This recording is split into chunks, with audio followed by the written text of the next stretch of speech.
துபாயிலிருந்து 56 லட்சம் மதிப்புள்ள 790 கிராம் தங்கத்தை கடத்தி வந்த வாலிபரை கைது செய்து சுங்கத்துறை அதிகாரிகள் விசாரணை மேற்கொண்டு வருகின்றனர்.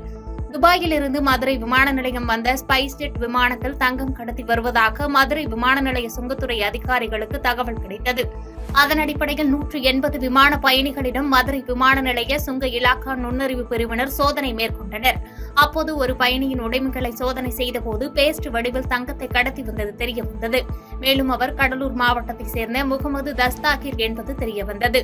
தொடர்ந்து அவரிடமிருந்து 790 கிராம் தங்கத்தை பறிமுதல் செய்த சுங்கத்துறையினர் மேலும் விசாரித்து வருகின்றனர். பாதகம் செய்பவரை கண்டால் நாம் பயங்கொள்ளலாகாது பாப்பா. மோதி மிதித்து விடு பாப்பா, அவர் முகத்தில் உமிழ்ந்து விடு பாப்பா. அண்மை செய்திகளை உடனுக்குடன் தெரிந்து கொள்ள இணைந்திருங்கள் இயம்நாடு தொலைக்காட்சியுடன்.